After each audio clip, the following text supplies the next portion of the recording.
All right, good morning everyone and welcome to Ideas xLab's Uncovering Live Stream powered by Switcher Studio. I'm Josh Miller and today we're going to be talking to Nikki Lanier, Theo Edmonds, Tawana Bain, and Erik Eaker. Our Uncovering Live Stream is a series that we're doing that delves into topics from covering to spaces, identity, culture, and creative approaches to showing up 100 in the workplace and life. So we're really excited to be delving into all of this with you. Next week, we'll be talking about identity and curiosity when it comes to cultural differences. And the following week, my team member Hannah Drake is going to be leading a discussion on spaces. So if you haven't listened to her poem, Spaces, you might want to check that out before our next live stream. So today, and over the next few weeks, we're leading up to our Uncovering for Inclusion event on February 25th. And that's a workshop that we are putting on Ideas xLab with OpenAI advisors at Story Louisville. So we're really excited to have these discussions and to welcome our guests. And as we delve into this, we want to talk a little bit about what covering is. And so as outlined in a report by Deloitte, Uncovering Talent, covering is hiding or downplaying of a part of ourselves in the workplace. And according to the report, over 60% of respondents said that they covered in at least one area, and that could be appearance, affiliation, etc. And some examples of that could be a black woman straightening her hair to de-emphasize race, or a gay person not mentioning their same-sex partner in the workplace because they're afraid of how that could negatively impact them. So those are just a few examples. And we are starting today with Nikki and Theo. And I know that as I've thought about and reflected on the past few years, I was able to identify a variety of instances of covering for myself. Whether that was keeping my hair short or wearing less makeup or wearing very much more traditionally male professional attire. And all of those things, as we change to fit into different spaces, can impact the way that we show up, how we can contribute. And so that's where I want to start our discussion today. So Nikki, I'd like to start with you. Sure. So in your role as Senior Vice President and Regional Executive for the Federal Reserve Bank of St. Louis Louisville branch, that is a mouthful. It's a mouthful. Your work really focuses on that intersection of community development and economic education. And so I'd love to hear from you about how you've either experienced or witnessed covering in your life, and also how you use your role to lead conversations around the value of an inclusive economy. Right. Okay. Well, first of all, thank you, Josh, for the opportunity to be a part of this discussion. So I've experienced, in my existence as a black woman, having navigated to some extent, arguably successfully, professional environments, I've always regarded it as more of a muting of pieces of me. I am very clear about, I've always been very clear about the parts of me that may not be desirable in prevailingly white-dominated workplaces, parts of my culture, my banter, my cadence, the rhythm with which I speak and walk and talk. Very worried about the colloquialisms that I might use in work and the extent to which that might render me subject to more stereotypes. How expressive I am, using my hands and my, moving my head around so that I don't want to be accused of the neck roll that's typically associated with black women. So feeling stunted and muted quite often with regard to the way that I experience work. And as I think about the role of the Federal Reserve, because we are so interested in and consumed by productivity, GDP, how that shows up in terms of our overall economy, that's so important. Well, productivity, there's a link between that and employee engagement, and a link between engagement and the extent to which employees can bring their whole selves to work, which goes back to this concept of covering. So when we're thinking about discretionary effort and how people feel comfortable to exercise that at work, that's largely influenced by how much they feel welcome, all of them, all of the parts and the intricacies and the tapestry, the full tapestry, that how they feel welcome at work. That impacts productivity. So we're thinking about these concepts as economic issues, not just social justice issues, not diversity issues per se, but really economic issues. Yeah, I appreciate that how you described it as muting pieces. And you also talked about things that a lot of people would refer to as code switching. Yeah. So there's a lot of language around how these things manifest, but that's something that's experienced by so many different people. Yep. And the economic impact of that, like you just talked about, this is so much broader than just one type of argument across society. That's right. That's right. And so, Theo, I think that is a great segue to bring us to you. And so you've done a lot of research with your work as the director for U of L Center for Creative Place Healing. So if you could start with the same question I asked Nikki about, where have you either experienced or witnessed covering in your life? And then also, what does the research say about it? So I think maybe the place to start here is to start with your work identity, because all of us have a work identity. And when you look at the research, what we know statistically, on average, the year you're born and the year you retire are the two most dangerous years of your life, because so much of your identity has been constructed throughout your life around your work networks and so forth. And the fact is that work has become an incredibly painful experience for a lot of people. This is why Gallup reports that only about 1 in 3 of the American workforce are showing up on any given day fully present at their job, which means 2/3 of our workforce is just showing up more or less to collect a paycheck and go home. And so this is an innovation problem. This is a basic drag on our economic potential as a nation. And so the question that I've been increasingly concerned with and looking at from a scientific standpoint over the last couple of years is, do employees live the best version of their self that their companies can tell? We see a lot of PR, we see a lot of marketing, but if that's not the day-to-day lived experience of employees in the company, that creates potentially more problems than it does solving it. Yep. And so if you are not showing up as your best self at work because of issues like covering, that is a opportunity to look at how we can do things differently. And when we think about diversity and inclusion, we seem to be stuck a little bit in a conversation around diversity, because diversity is what it looks like. We can count it. Inclusion is what it feels like, but a lot of leaders get uncomfortable with how do you measure feelings. Well, from a macroeconomic standpoint, we're measuring them every day. When you look at the burden of depression in the U.S. In the workforce is about $250 billion an annual problem. Pew reports that only about 50% of us trust our neighbors. Only about 60% trust the medical profession. And then when it comes to belonging, just looking at racial health disparities alone, $250 billion in lost economic potential to our country just from racial health disparities. So we're propping up a almost $10 billion diversity and inclusion industry, and we focus a lot on certification programs like good business certification programs and those types of things. And we focus a lot on tactical engagement strategies that make us feel good, but are they really delivering on what they promise? And I think that's a big question. So our work has really been focused over the last year on creating something called the Cultural Wellbeing Index.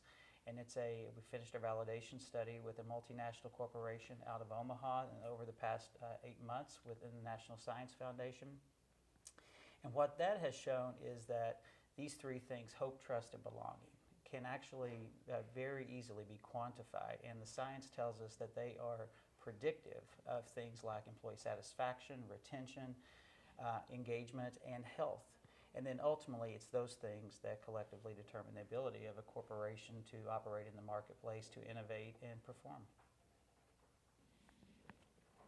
Yeah, I know that as I've learned about the research that you've been doing, that's really helped me to expand how I'm thinking around what it means to be inclusive and how do we think about the cross-cutting effects of that. And I love the question, do you live the best version of yourself? So I'm wondering for each of you, in a sentence or two, what does that mean for you? So for me, I'm thinking about hope, trust, and belonging. I've been thinking about that quite a bit since Theo introduced this concept of this Cultural Wellbeing Index to me. And when I think about the disconnect that I feel navigating my life, professional and personally, it is the dynamics that I feel disconnection around are really those.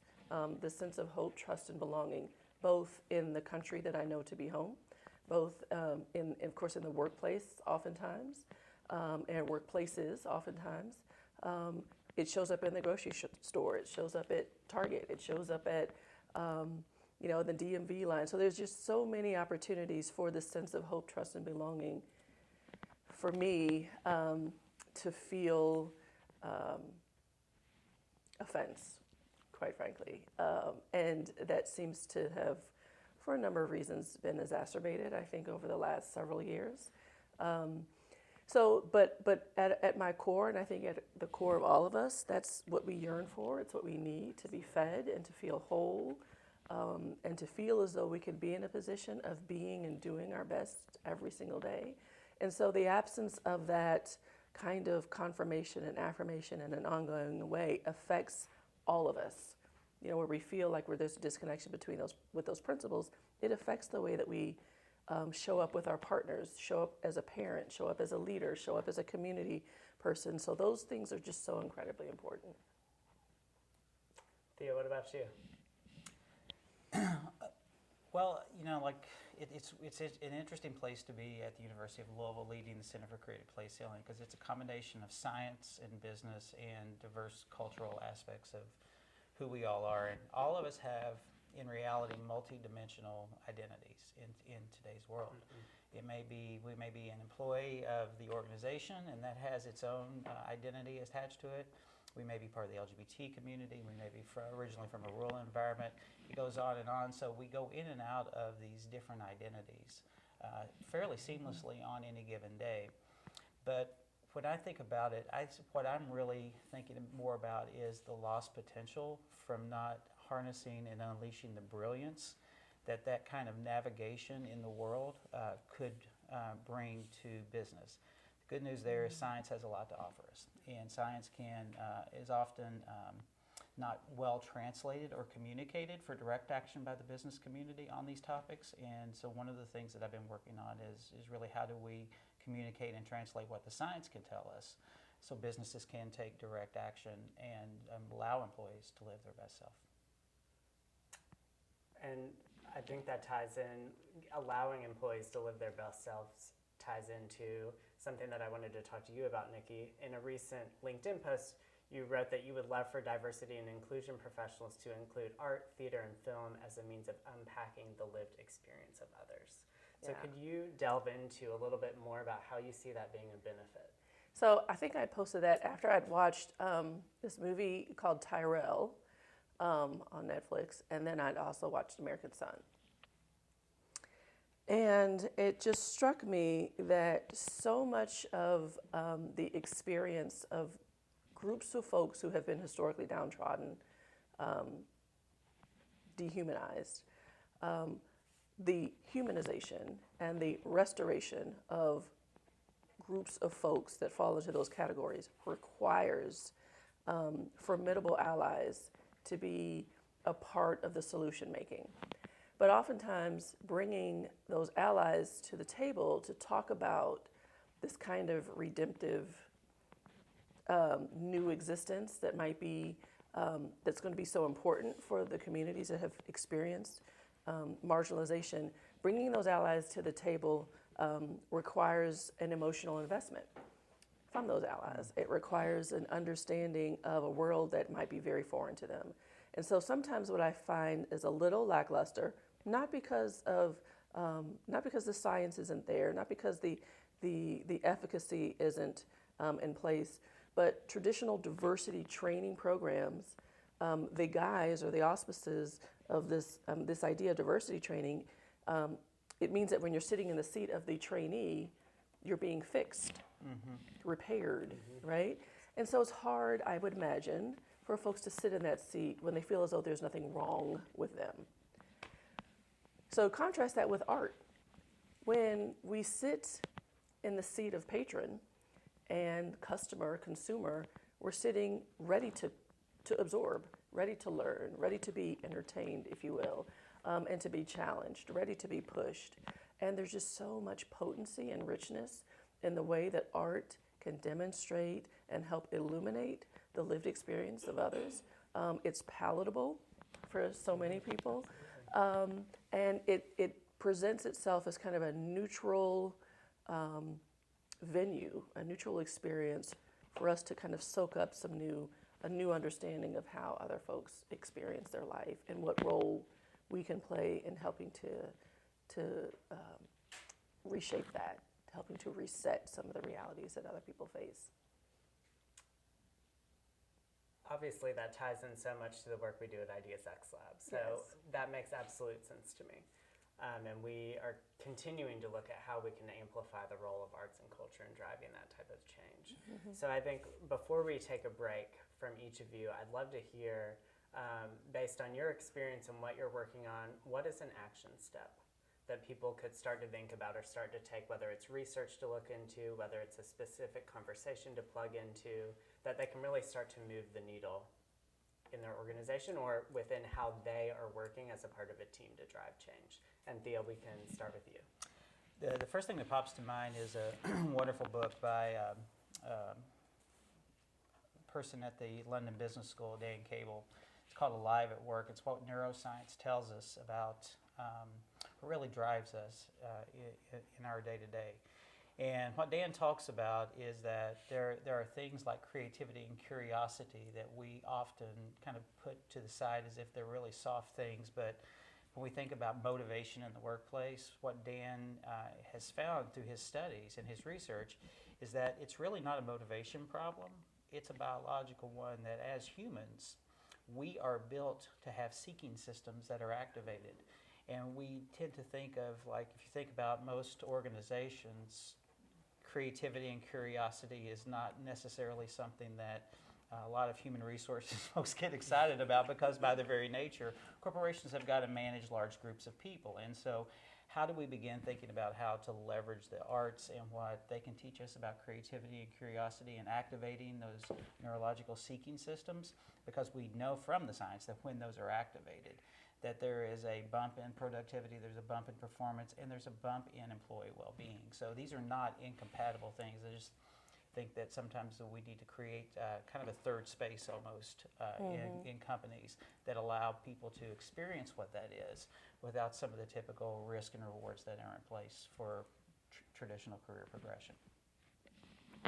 And I'd say, I think in our pursuit to recognize and embrace diversity, we've been stressing so much the idea of sameness. So, let's find areas where we're similar, where we're the same, where we can find congruency. And I would suggest that the opposite is true. So there are real differences in the lived experience. And so seeking those out. So if you're not academically leaning, and if it's a little bit difficult for you to sit down and take the time to read the wonderful research that you all both immerse yourself in with regularity, sit down and have a conversation with someone who's of a different race, gender, sexual orientation. Just understand what makes them tick. How did they grow up? What were the what the belief system was that they heard around the dinner tables, around people who look like me and you and others. Figure out what other cadences are and rhythms might be. I was giving a talk last night to some training team, and I said, have any of you ever actually been in the home of a Black person? Like, go to somebody's house who's Black, like on Christmas or Thanksgiving, and watch like how we engage. Look at what we eat. We don't eat oftentimes what prevailing majority white families consume. And so I think this presumption that, let's find ways where we're all the same, I need you to appreciate how different I am and how different my experiences are and the realities that I navigate on a day-to-day basis so that we can then begin to develop a kinship. And then I feel less inclined to mute parts of myself to be accepted. Can I add one thing to that? And understand that we all need to approach this with a great deal of cultural humility. That our way is not the right way or the wrong way. That's a value judgment. So if we just have a bit of humility about us in the way we approach this, I think some really interesting things can happen. I've seen it happen often. Yeah, I think both the kind of the broader cultural humility and then the sentence of seeking systems that need activation. Yes. That really connects with me as I think about where we have so much room. Right. Room for making forward movement. So we are going to take a quick break. Theo and Nikki, thank you so much for joining us today, and we will be right back.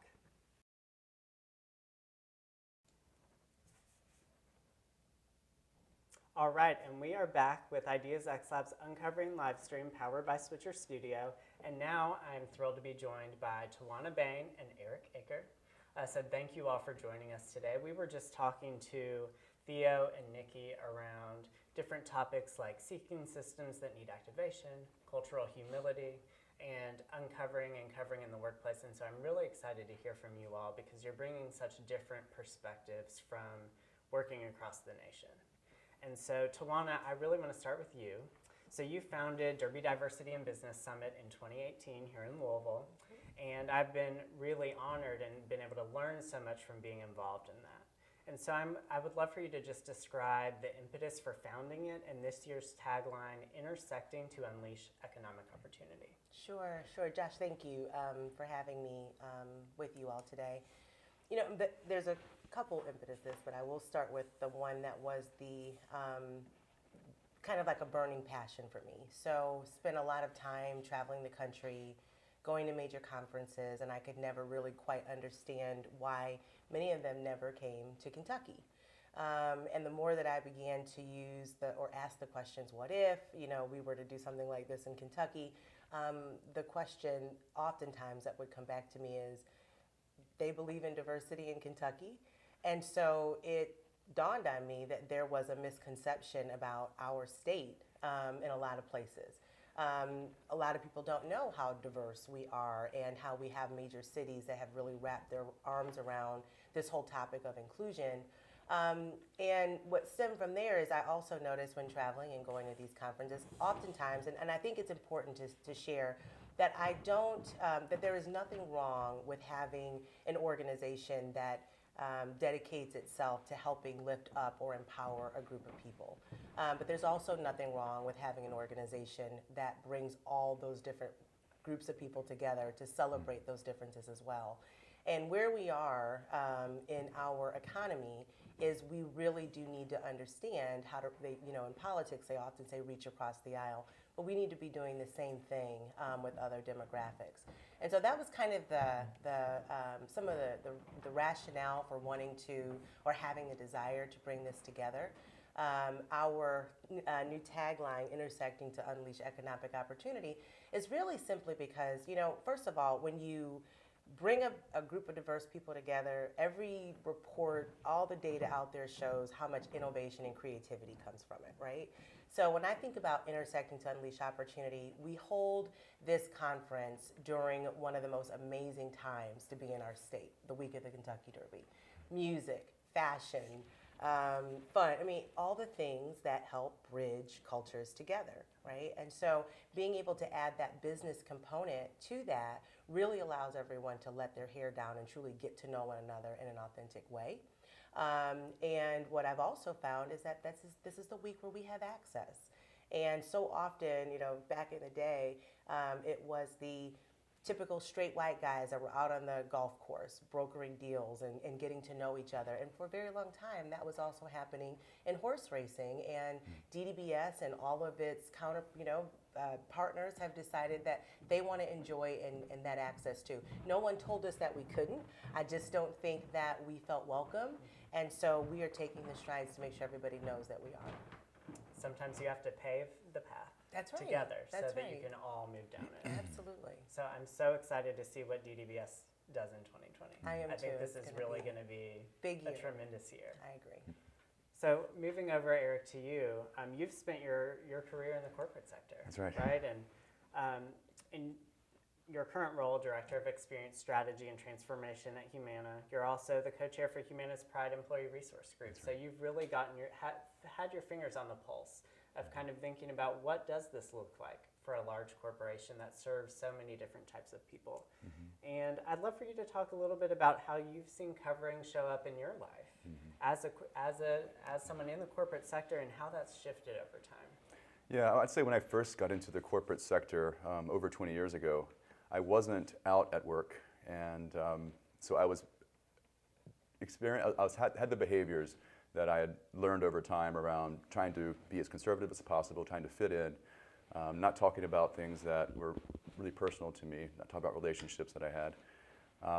and even doing things, behaviorally like lowering my voice or trying to be a little bit stiffer or just being really careful about the way I walk and talk. So it's really debilitating, I think, as I entered the corporate sector, thinking that I had to cover or hide something about myself that was my true self. And those behaviors over time become who you are. But I think there's still a level of discomfort with that because you still feel like there's something going on with you that's not showing up very well.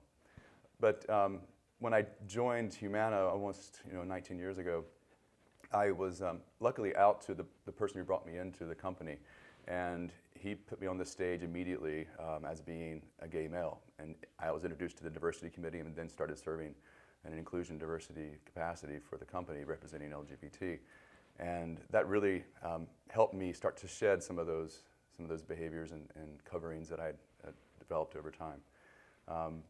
But they still show up from time to time, and I think one of the latest coverings that I'm conscious of and still have not shed is that one around being legitimate through marriage. And so as I've learned over the past few weeks, I'm thinking deeply about this. Wearing a wedding band sometimes, I put it on in certain instances because I feel like that will make me more accepted, that I'm a legitimate member of this of society because I can get married and I can wear a band.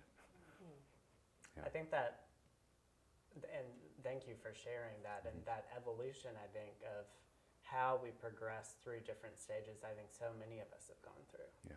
I know that I have. I'm not sure about for you, Tawana, but I think that's something that we can all relate to, and that's something for all of us to just keep in mind as we think about the way society is evolving, that none of us are stagnant. Right. And we all have this progression that we move through, which is a great segue, Tawana, to our next topic. You launched last year at Derby Diversity and Business Summit an Identity Crisis Awareness Crisis panel. And I was really honored to be able to participate in that, both in Louisville and then at NGLCC's International Business and Leadership Summit. And the conversations that we were able to have with people from straight white senior vice presidents to trans members of the community across the board were people just owning their different facets of narratives and stepping into what felt like an uncomfortable conversation, but really being honest and asking questions. I don't know how to talk about this. I don't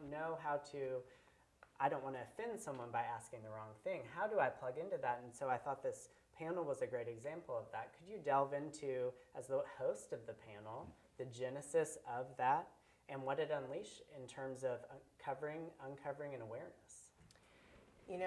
It's interesting because even as you kind of walk me back down memory lane, it's a very sensitive topic for me. My mother moved us from the inner city at a very, very early age. And I hope I do not cry on your podcast, but this is such a sensitive topic for me, or live stream. And when she moved us from out of the inner city, she moved us into into suburbia. And we were, for a very long time, the only African-American family. And so by virtue of my surroundings, I grew up liking and listening to certain music, dressing a certain way, talking a certain way. And I reached a point in life where, because of my environment and what I identified with did not match what was normal for my culture, color of my skin, I was confused. I was conflicted. I had, my white girlfriend saying, well, you're not really black, right? Well, that's confusing as hell because last time I checked, right? I had my black girlfriends, or they weren't my friends yet, didn't want to be my friend because I wasn't like them, or I wasn't what they considered the black way. And so I spent a good part of my entire life, Josh, pretty much up until that panel, living with this fear and this confusion on the inside of when I walk up, or if you hear me speak, or if you notice whom I hang out with, will I be rejected? And I recognized that I wasn't the only one as I began to share slowly but surely about this panel concept. And then I had an African-American woman who's a VP. And she said, oh my God. She said, you know, I was adopted by white parents. So not only did I grow up in a specific area, I grew up, you know, with this particular culture and norms. And then I went off into college, and when people would meet my parents, they might treat me different or wouldn't say certain things around me that they had the comfort of saying when they thought that my parents were Black. You know, we had you know, like I had to ask, Josh, how do people ask you how you identify, right? Yeah. And it was awesome when you shared with me that it's normally children who really have more confidence and curiosity to just ask the question, whereas adults, we're really not sure, right? Because we'll look at you, we're like, okay, he or she's beautiful, but I don't know, right? And so instead we'll make you uncomfortable and ourselves uncomfortable by not using pronouns because we're afraid of screwing it up, right? So there was just, even Sabine, you know, with her background, there were just so many amazing examples of how just because you're a white male does not, when you look at him, does not mean he's straight. And just because one of our panelists was an African American woman doesn't mean that her parents are Black, right? And so we make these these assumptions about people, and half of the time we can get it so far wrong. I'll tell you, and you know, so I finally embraced. I love country music. Okay, I love it. Miranda Lambert, one of my favorite artists. And I'll never forget finally saying, forget this. I went to a conference and I was so afraid of getting up and doing karaoke and knowing all the words and dancing and loving it. And finally I'm like, why am I not being myself, right? I'm still a human being. I'm a good person. Why can't I enjoy Miranda Lambert because I'm afraid of what people are going to say? And it was like breaking out of that shell made me feel so free. And to the point where I just stopped, you know, caring what people think. So I'll tell you that panel was therapeutic for me. So I was grateful that there were so many people that was willing to delve into the conversation. So, and we've got an exciting part 2 that I can't spoil today that takes a different spin on it. Well, I cannot wait to see what that spin is. And it sounds like, I know that I find that sometimes I just have to put myself in a very uncomfortable situation on purpose because I know that it is going to help me and others in the long run. And it sounds like the identity crisis panel was a similar way of you saying, this is important for me and I'm super uncomfortable with this, but we're going to do it on a stage, in a summit. Anyway, in a business environment, which is not typical. But what I will say is that it was one of the highest attended sessions that we had. And the number of people that it broke through to that was able to just kind of take their mask off for a moment and say, me too. Or those that were not even aware that so many people were wearing these, had these heavy things on their shoulders because they were being treated one way but may identify another way. You know, so I think it was life-changing, not for just those that were going through it, but people that didn't even realize that they may have contributed to it. I totally agree. And kind of like you were referencing in terms of the assumptions we make.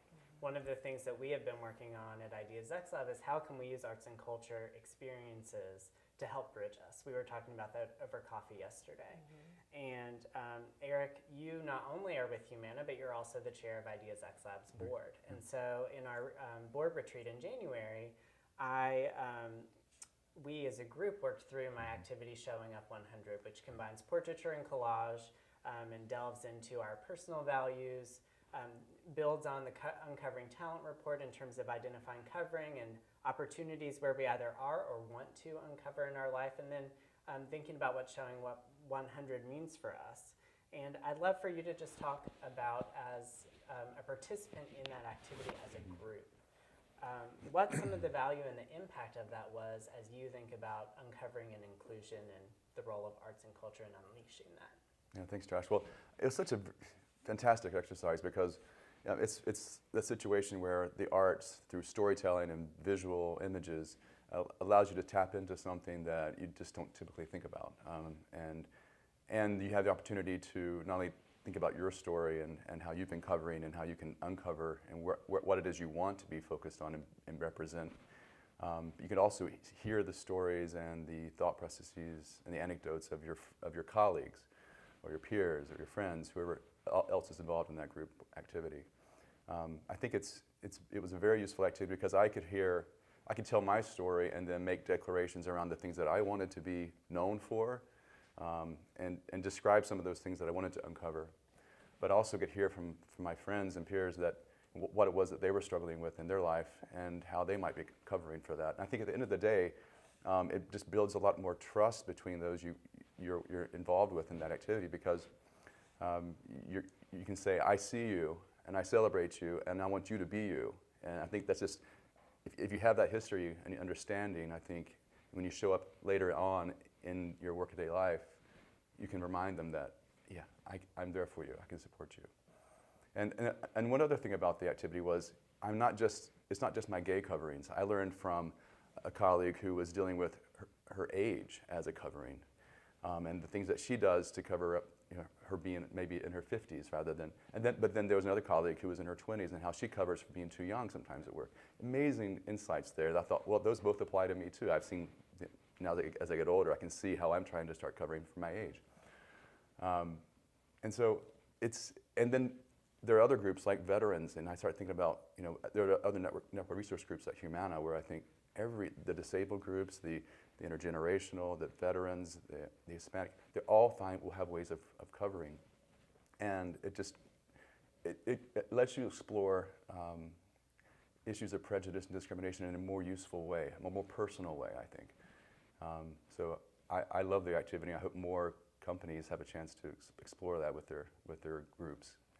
Yeah, I so enjoy doing the activity as a board, and like you said, like the differences in age and how that was showing up, and the ability for everybody to be able to talk about and reflect on it for themselves. Because I think by the time we started into our strategic planning, we were able to operate in a different way together, right. Yeah. which was really powerful. I love that you said a declaration about I want to be known for.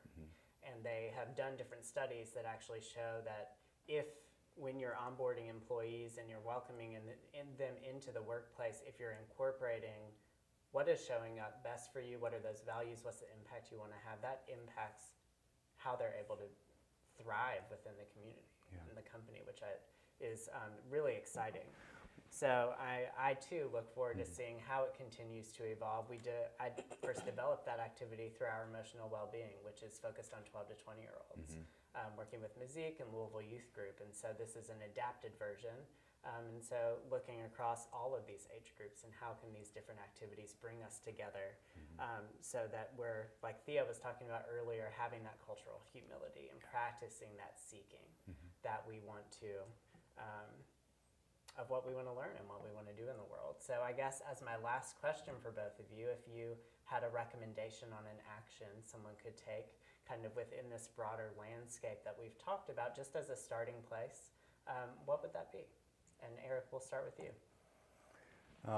My recommendation for an action for those who are interested in covering, and the concept of covering is to have the conversation with people in your life, and start talking about the concept of covering, and just bring it up at the dinner table, at lunch with work colleagues,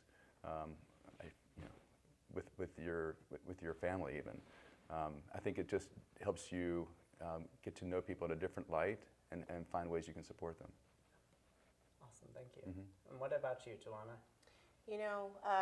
Josh, I recall writing a poem about this, and the reality is, if we're not taking note of how siloed we might be in our interactions in life, it's very difficult to recognize that there's anything that we need to change. We are comfortable with what we are familiar with. And when you are unfamiliar, you are uncomfortable. And so I would challenge anyone that says, I don't think that either I'm covering or I don't think that I'm uncomfortable around different groups that would lead them to needing to cover. I'd like for you to do this exercise for me. At every table that you sit at, whether it be your work meeting tables, dinner tables, outing tables, anytime that you're sitting at a table for the next 30 days, I'd like for you to track how many people at that table are different than you are. And if you find, after conducting this exercise for 30 days, that you have not had one person of color, one person that identifies different with their gender or sexual orientation, a person of a different age, just so if you cannot, within 30 days, that is a telltale sign that you are living life in your bubble in a very, very comfortable way. And to really make a change that you want to make a change about, it's time for you to make a shift. Now, if you decide not to make that shift, understand that you've made a conscious decision to remain comfortable, which can continue making others uncomfortable. So that would be my action. Those are both good takeaways as we end our live stream for today. So thank you both for joining us. You're very welcome. We're really excited to keep this conversation going. Everybody can join us on Facebook, LinkedIn, Twitter, Instagram. We'll be posting the live stream video across platforms after this. And if you ask questions during the episode that we weren't able to get to, we'll follow up with participants to be able to respond to those online as well. Don't forget to tune in next Wednesday at 8:30 for our second Uncovering live stream powered by Switcher Studio. And consider signing up for our workshop on February 25th, Uncovering for Inclusion, in partnership with OpenEye Advisors at Story Louisville. And you can learn more about that at ideasxlab.com/uncovering. So thanks for tuning in, and we'll see you next time.